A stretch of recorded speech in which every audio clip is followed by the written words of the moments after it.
I am an adult child of alienation. I did not realize that until I was in my 40s. I just grew up and repeated everything that my mother said about my father, which was he didn't want anything to do with me, he didn't love me, he abandoned me, he was a monster. There's no allegation of any kind of abuse. Like, it wasn't like, oh, he beat you up or he beat me up or anything. There's no actual information about him whatsoever. He was just this mystery figure that was a monster, and I guess as a child you took that in, and then for some reason you never question it, and then I grew up and I just keep repeating it. And he reached out many times and I refused to have a relationship with him. I refused to talk to him, and I really only met him twice in my life. So in my 40s I became an alienated mother. Like most of the alienated parents, we don't know what we're looking at, we don't know what we're dealing with, and it feels like a very isolated experience. You feel really traumatized, but there's no explanation of what it is. And when you look at other people around, it's very hard for them to relate to you because they can't get this. People will either assume that you have done something wrong for your children to reject you, or they will make well-meaning comment like, oh, it's just how children are, or oh, they will, get out of this. It's just a phase. You can't blame them. There's not enough information out there for people to really help you. So there's no support network. I just kind of put up with the alienation campaign for over a decade, actually, with my children. Started when they were little. And then in their teen, there was a day that I was traveling and my ex-husband knew that I was traveling. So he decided to file an emergency hearing to claim for full custody, claiming that I was abusing my children. So I happened to find out about the emergency hearing, had to cancel my travel and got back home very quickly so that I could attend the emergency hearing. And it was just outrageous claims. So I was able to explain my situation to the judge, and the judge listened to both of us and then said, oh, there's no emergency here. You guys clearly have some kind of dispute. So we will have a proper normal hearing, but not today. So in California, you have to do mediation. Later, she wrote a report on the mediation interview, and one of the things that she wrote was, it seems that there's parental alienation in this situation, the mother is being alienated. And I've never seen those words. Like, I have no idea what parental alienation is. It was my first time ever seeing it. And it was a tiny little comment among this long, write-up of all the, complaints that we both have. This is after, like I said, over a decade of trying to figure out what was going on, why my children behave a certain way, especially in front of the father versus when they're just in my home. Like, in my home, they are normal, seemingly normal, happy, loving children. And then the moment in front of their father and the stepmother, they acted really cold and distant, and they're trying to be like really far away from me. So it was really strange dynamic, but I didn't know what I was looking at. Child Protective Agency calls, over the years. They just come to the house so many times, do investigation, and then go, oh, okay, there's nothing, and it's just over and over. So you just kind of like, okay, I'm being interviewed by the CPS, okay, I'm going to answer. They want to see the house, they come see the house, etc., etc. I would see that the stepmother would text my daughter every few minutes and consistently. And one time I happened to look at their phone and it would be like, oh, what is she doing now? What about now? What about now? What about now? So getting the children to spy on me. And then, so I even see things like that. For example, my daughter would say, oh, she's making lasagna or whatever, like dinner or something, right?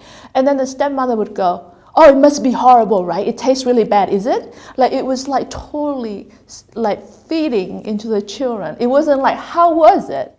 I was shocked that she didn't just like fold for the pressure and say, yeah, it was bad. She actually said, it was okay, actually. And I'm going, this is not normal for, constant pressuring every few minutes texting. I even see conversation like coming up to the mediation interviews like, make sure you tell the mediator that, you hate your mother and you don't want to live with her and all this kind of things. I couldn't afford a lawyer, so I actually didn't have a lawyer. So I just look at this stuff and just go, oh, okay.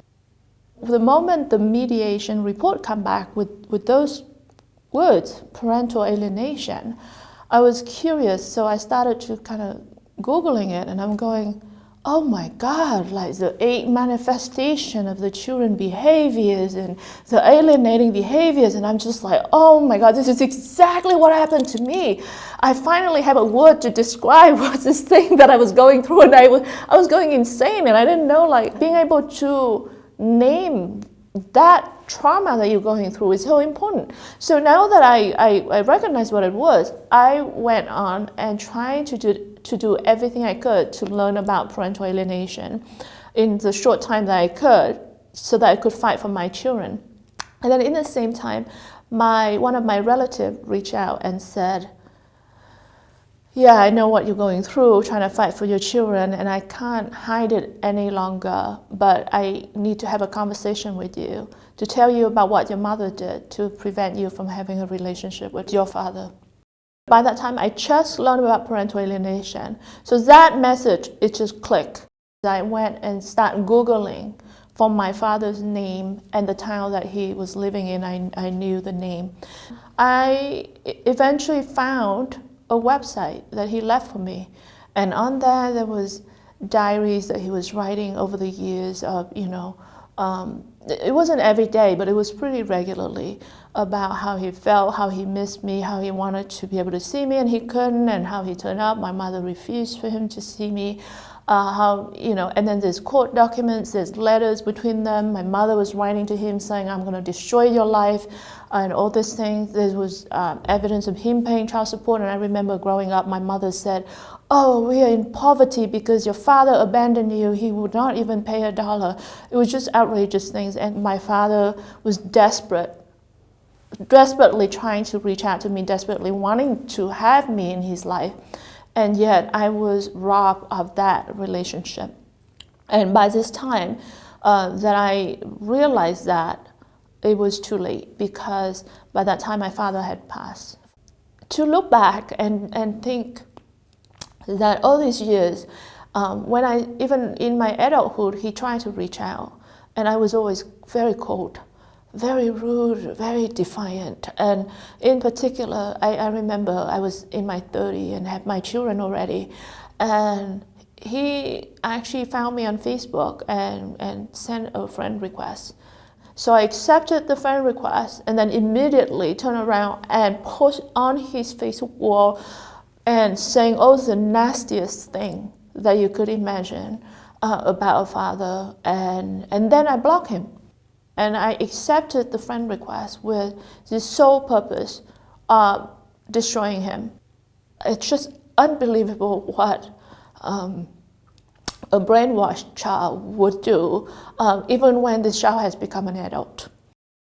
By all society measure, I'm a seemingly fully functional member of the society, with education, with etc. Just by all standards, you would think that I have enough intellectual capacity to be able to recognize that. But no, if you have been brainwashed as a child, and this consistent campaign of brainwashing that's been going on, the moment that you turn an adult, and this is the thing that a lot of alienated parents don't realize. They keep waiting. Oh, my child's going to turn 18.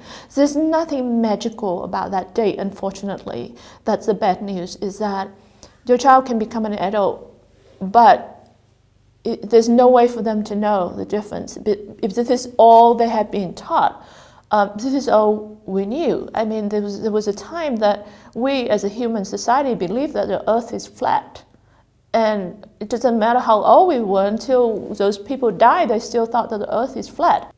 And so I carry that belief that my father was a monster and he abandoned me, and I never questioned that. The moment that you woke up to that, you have so much guilt. you have so much guilt. And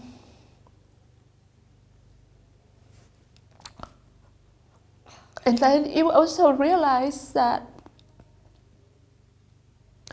it turned out that you are actually just an orphan all of your life, because on one hand, one of the parents was ripped away from your life, and what you are left with is actually an abuser. The one that loved me was not allowed to be with me, and the abuser is the one that raised me. I actually confronted my mother, and she turned around and did everything she did to my father to me. Turned around and had a whole campaign of attacks, which took several years to finally overcome. And when it was over, I finally felt, okay, I'm free now. Finally, the true monster of my childhood is now finally gone from my life. The custody battle with my children, I was able to gain the custody back. And the moment that happened, the children was from this tense, really tense and cold and rude children. The moment that court decision changed, it's like the pressure was released from these children. And suddenly you see these almost normal children again. I start to see my loving children again, who are happy, who are normal with me. I love the relationship I have with my children. I still see the impact of parental alienation on them sometimes, but for the most part, I feel very grateful to have them back.